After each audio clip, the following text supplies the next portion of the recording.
What's up guys, in this video I'll show you how I made this flag graphic for my car using my Silhouette Cameo 3 and Silhouette Studio, and not only that, I'll show you how to apply your freshly made decal to your car window. So let's get started. Alright guys, so getting started in Silhouette Studio, I'm using Designer Edition. This should work as well in Basic Edition as far as I know. And so you can see I've got a graphic already that I pulled off the internet somewhere. I don't remember where I grabbed it from. It's just one that I liked. Anyway, the reason why I grabbed this graphic in particular is because, let me make it a little bit bigger here. It has a nice gap, using one of the stripes as a gap. So the black areas is what's going to be the vinyl, the white areas is what's going to be basically your window that shows behind the vinyl. And so I wanted something that had a gap about halfway in the total height of the graphic.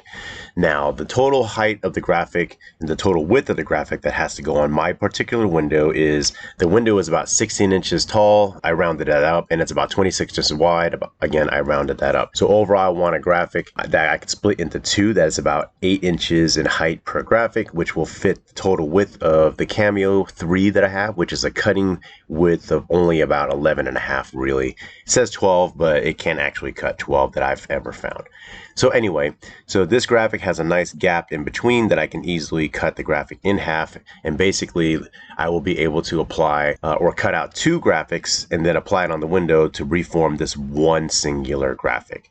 Okay, so with the image selected that you like, again, just find something that you like, something that will work for your purposes as well. Download it. I went ahead and grabbed this. Again, I don't know where I got this from. I just saw a picture, thought it was kind of cool. So now, knowing that my total height for my particular project, the graphic is gonna be about 16 inches tall by about 26 inches wide. I need to set this up, and here we are in page setup.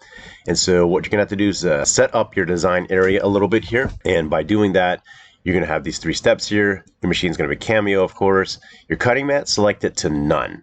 And then for your media size, you're gonna have to select the custom size and make it bigger than the actual graphic itself, at least in this case left to right. The total height in this case is limited by 12 inches, which is the height of the actual Silhouette Cameo. And I just have mine oriented to landscape. You can orient it to this if you want. If you do, to portrait. If you do, make sure you rotate this so that it's appropriate. Okay, so what I'm going to do first is I'm going to go ahead and, here's my graphic. I'm going to go ahead and trace it out into something that my machine will see and be able to cut. Doing so, I hit the trace button here. Then I'm going to hit the select trace area. Then I'm going to create a crosshair, and so you're going to draw a window, a trace area window over your graphic. And then your computer's going to think about it, and so anything that it highlights in yellow, it sees and is tracing. Okay, so you can see that the whole graphic has been traced, and once you're satisfied that everything is captured that needs to be captured, you can play with the settings here to make sure if you have a more detailed graphic, mess around with your threshold and your high pass, etc., your scale, whatever, to make sure that you capture all the items that you want. Once everything's selected, go ahead, hit trace. Your computer's going to think for a minute, and then you'll notice now that my graphic has these red lines around the image. And so what it did is it traced it out here. Okay, here's the original graphic. That's what it traced. So it traced all the black items here in my graphic. So I'm going to move this out of the way. And what I like to do is, so I will then, let me just make this a little bit bigger so we can see it a little better. What I like to do is then select my graphic, and then I'll fill it in black right now, just so I can see it a little bit better. Okay, so now we can see that a little bit better. And again, in this case, I do want to, we're gonna have to weed this out, but I don't want to have to weed out tiny little details like these little itty bitty dots here to the far right. I don't want that to weed out, especially since in my window, it'll actually end up doing something like this. And so those are going to get cut off anyway when I apply it. Again, I'm trying to make things a little easier, less things to weed out. And so to help get rid of some of those things, what I'm going to do is I'm going to go ahead and right click on my graphic, and this menu will come up. And then you'll see where there's an option that says release compound path. Go ahead and select that. Right? And what happened is every little image became its own little object. As you can see, everything has a square or a rectangle around it. Okay, so be a little careful here, because if you accidentally grab something, it moves. Okay, you can see all the triangle, or excuse me, the stars were on the little graphic. So if you do something like that, hit Command Z or Control Z in Windows. I think it's Command Z on Mac, and then you can just undo whatever you did. And so what I'm going to do is I'm going to clean this up a little bit. So I'm going to zoom in just a little bit more here, and like I don't want these little items here, and so I'm going to click that little one there. I'm going to hit delete. I'm going to highlight and select these two little things here. I'm going to hit delete there. Let's see. Let me zoom back out. Any other little itty bitty things like that I don't want. Okay, so looks like I got rid of all the little itty bitty ones. That's connected still. That's fine. And so what I'm going to do is I'm going to zoom back out here so we can see a little better. Now, in order to get rid of all of these little triangles in here, you can leave them in there if you want to, because every one of those little red lines is what your machine is going to see and cut out. But for the sake of being able to see and represent what the graphic will actually look like, I like to subtract these things out. And so remember, this is one big image here, okay? And then you have a bunch of little images that were left in behind here. So all these little ones you want to get rid of essentially. But if you notice here, it's still solid black, right? So I'm going to put this back where it was by doing the undo function. So what I have to do is cut those items out of here. So I'm going to cut it out so that when I do move it, it's actually white, kind of like this, or it doesn't have a background, kind of like that. So Control Z for me, since I'm using a Windows PC, put it back. So what I'm going to do is highlight the whole area by drawing this highlight selection box. And what it does, it's highlighting the big graphic, but everything else inside this selection box. Okay. Now what I'm going to do is I'm going to go to my modify tool right here, a rectangle with a little circle in the top right corner of it. And I'm going to go ahead and hit subtract.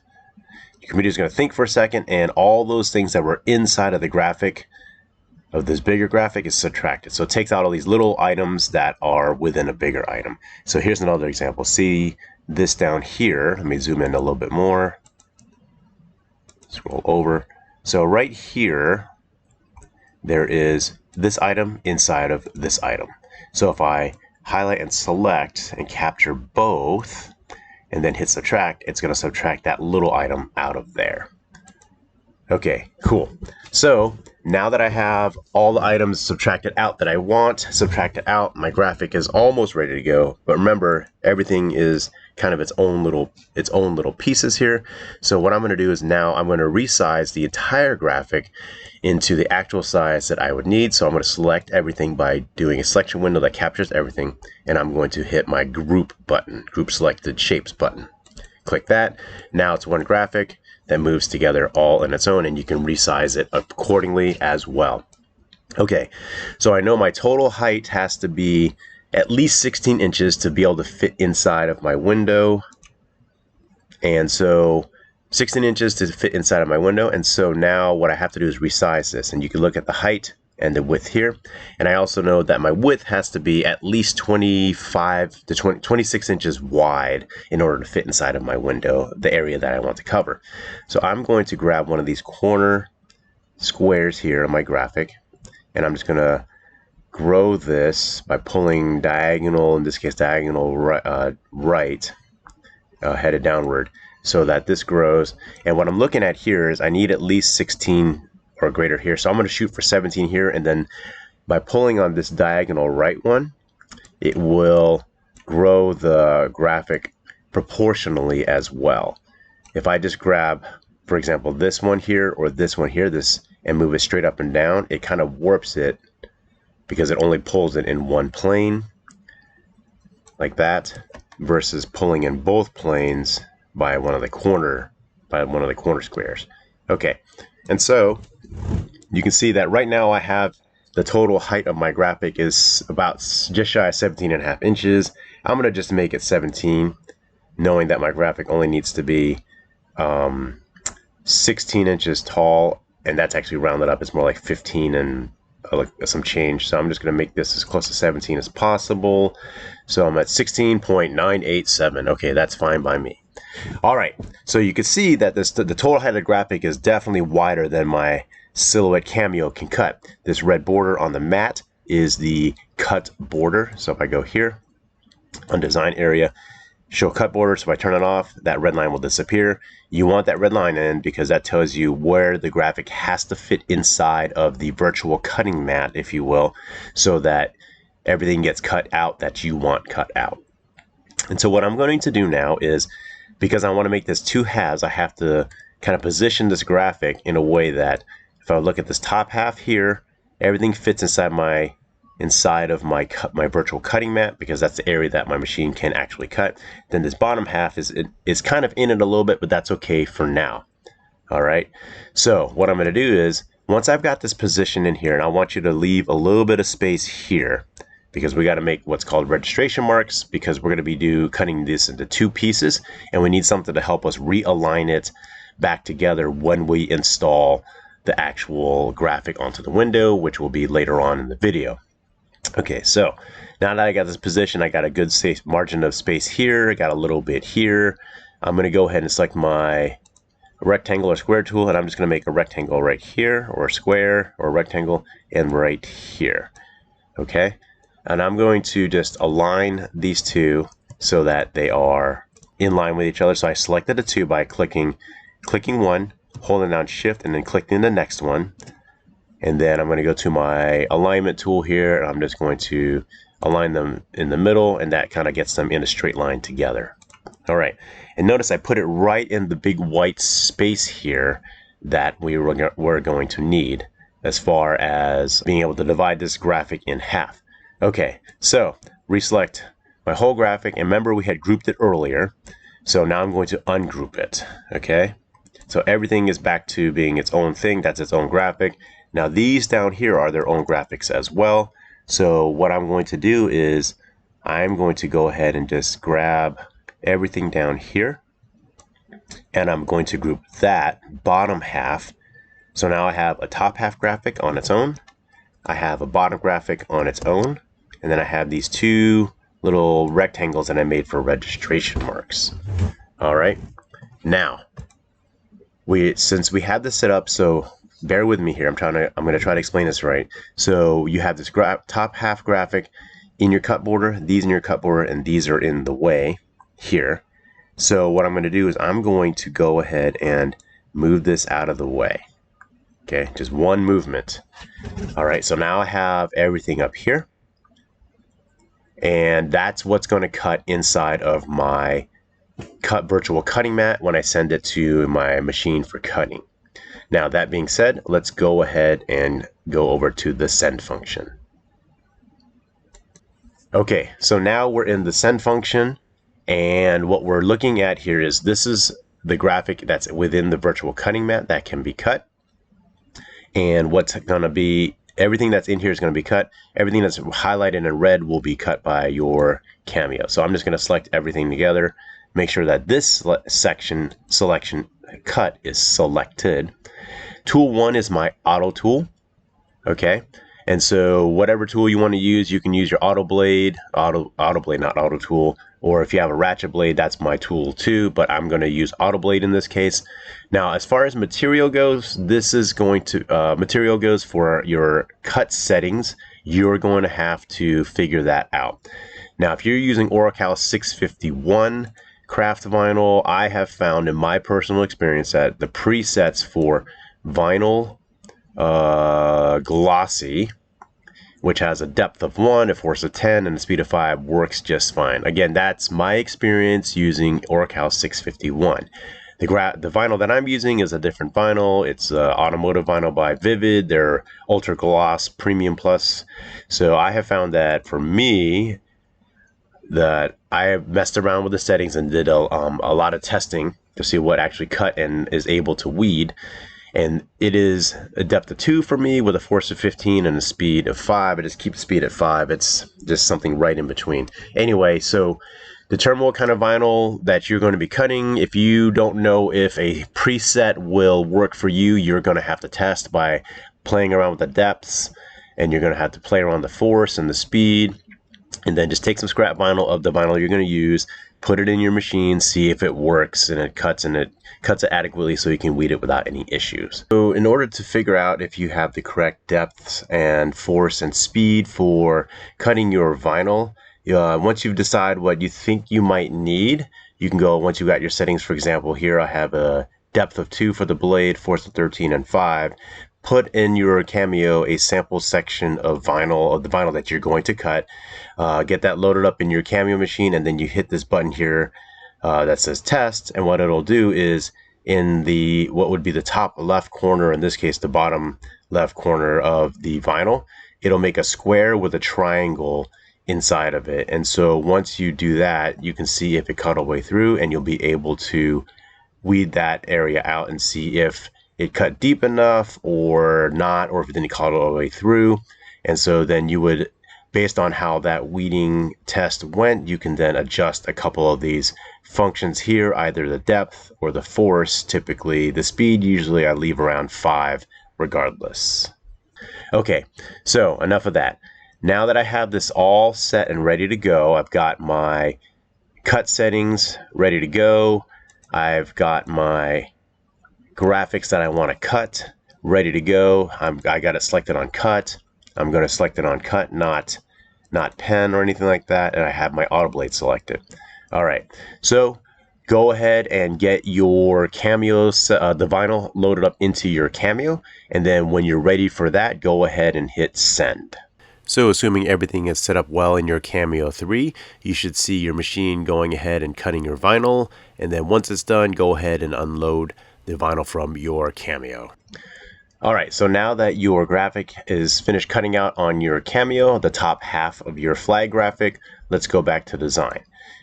Okay, and so now we got to move this bottom graphic back to where it was originally. So if you hit Control Z, or I believe on Windows Command Z, it will basically go back, and you may have to hit it a couple times. Hit it one at a time, let it think, because if you hit it a bunch of times, it may lag a little bit and then you'll go too far. So anyway, hit Control Z a couple times until it gets back to where it was originally. And so you can see it replaced itself back as a whole graphic, plus my 2 little rectangles that I put in there. And so now what I have to do is I'm going to go ahead and move this guy out of the way.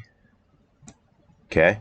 Then I'm going to go ahead and grab these 2 rectangles and my bottom half graphic, and I'm going to move it into the cutting area, like so. All right, and so now this is what I'm going to cut, and I'm going to cut out these squares as well, because I'm going to keep those when I weed them out, because those 2 squares will align with the graphic that I cut here with the 2 squares originally. And so that's how we'll register, and I'll demonstrate that on the install portion of the video. Okay, so now that we have this set in my cut mat area, the virtual cut mat area, let's go to the send, and we're going to do the exact same thing that we did in the cutting out the top half of the graphic.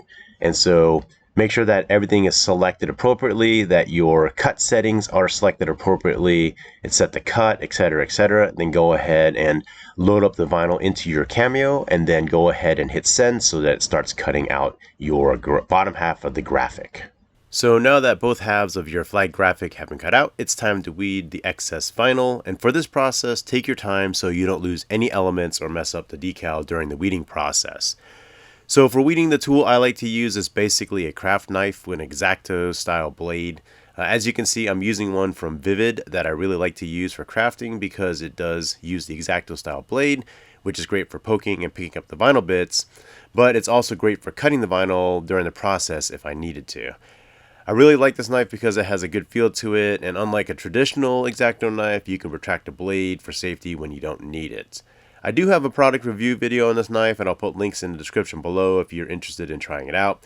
Anyway, weed both your graphics carefully, being sure to leave the 2 little rectangles as well, because you'll need that for registration when you install the graphic on your car. So now that you have your graphics weeded out, it's time to apply some transfer tape, or what we call pre-mask in the vinyl wrap industry. Basically, you want to carefully apply your transfer tape over your vinyl, being sure to lay it flat and without any wrinkles during the process. In this video, I'm actually doing a technique where I pull out about a foot worth of pre-mask, and then you can see that I allow the middle of that foot worth of pre-mask that's loose droop down, and I put the lowest part of the droop onto the graphic, kind of making sure that it looks like it'll roll out left and right centered over the graphic, and then I apply the rest of the video as you see me doing. There are other ways to apply pre-mask, so go with whatever you are comfortable with. I also have a video on my channel where in a section of that video I show a different technique to apply a pre-mask. But again, go with whatever makes you comfortable as long as you get the pre-mask down without any bubbles or wrinkles, secure and on there flat. So now that your decal pieces are cut, it's time to apply. The first and arguably most important thing to do before applying any decal is to ensure the surface you will be applying the graphic to is very clean. To do this, I typically use a mixture of rubbing alcohol and water as my cleaner in about an 80% to 20% ratio of alcohol to water, and a microfiber cloth to wipe down the area. Now be sure to clean not just the application area very well, but also all the way around past the application area so dirt in those areas doesn't accidentally get under your graphic during the installation. Once your application area and surrounding area is cleaned, it's time to get your decal positioned for installation. This is known as mocking up your graphic, and I'm using magnets to help me place the decal in the car, but if you don't have magnets, just use tape that's easily removable and doesn't leave a residue like blue painter's tape. You can see in the video I'm placing the top half of the graphic about where I think it needs to be. Then I align the bottom half of the graphic using the rectangle registration marks to place that bottom half. Now once you have the graphics generally in place, make any adjustments you need in positioning the graphic so it's placed to your liking. Once you are good with where the decal sits, I like to make marks to ensure I know exactly how to replace the graphics if the decal gets moved or if the registration rectangles get pulled off during the installation process. I just use a grease pencil to make these marks, and so once you've got your marks down, pick which half of the graphic you want to apply first. So I started with the top half, so I moved the bottom half out of the way for now. To apply, I start by peeling some of the transfer tape away from the backing, then cut away the exposed backing that I just peeled away. Next, I take the free transfer tape and graphic and reposition the decal, aiming to place it on the grease pencil mark that I made earlier. Once I have landed my graphic, I tack the graphic down a bit with my finger to hold it in place. Then I use a squeegee to lay down more of the graphic to hold it in place firmly to apply the other half of the decal. To apply the other half, I lift up the decal so I can reach the backing towards the middle of where I just applied the other part of the decal. I then peel away the backing until the decal is fully exposed, and then I swing my graphic around and land it on the grease mark I made on the other side of that decal. So once I've landed that part of the graphic, I then use my squeegee to apply the rest of the decal to the window. And as you get towards the edges of the window, you'll notice the trim is creating a gap that you really can't apply into. So what you have to do there is pull up the edges of the graphic to free up those areas so then you can apply the graphic all the way to the inside edges of the window, and do this all the way around. And so once you've got the graphic all the way down, I like to go ahead and cut out the excess vinyl. Here I use a utility knife to cut the vinyl on the pre-mask, and I use my squeegee as a buffer of sorts between the edges of the window and my knife to prevent from cutting any of the window edges rubber seals. The technique here is to run your squeegee on the edge of the window with your knife blade on the inside of your squeegee and move them both as one. And once you've cut all the way through, carefully peel away the excess pre-mask and the decal, being sure not to pull away the parts you need to keep. If you didn't cut all the way through, carefully cut a bit more so the pre-mask and detail are cut all the way and will pull away easily. Once all the excess is pulled away, I then carefully pull away the transfer tape from the main part of the applied graphic. Be careful not to pull away any of your decal, so go slow. If part of your decal does start to come up with your pre-mask, just lay it back down and re-squeegee that area really well so the decal is firmly on the window. And once that's done, you'll basically apply the bottom half of the graphic the same way. So position your graphic using the registration rectangles and grease marks, peel away some of the backing, cut that off, apply part of that decal or that part of the decal, peel away the rest of the backing, apply the other half of the decal, trim off your excesses, and then pull off the remaining transfer tape. Also at this point, since you've applied the whole graphic now, don't forget to peel off the registration rectangles as you don't need those anymore. Alright guys, so now your project is complete. Be sure to clean off your markings if you made them and step back and marvel at your accomplishment. If you thought this was a helpful tutorial, please give it a thumbs up and consider subscribing. Also, be sure to tap that bell button so you get notifications when I post new content to the channel. I've got more videos in the works that I'm looking forward to sharing with you. Until then guys, have a great day.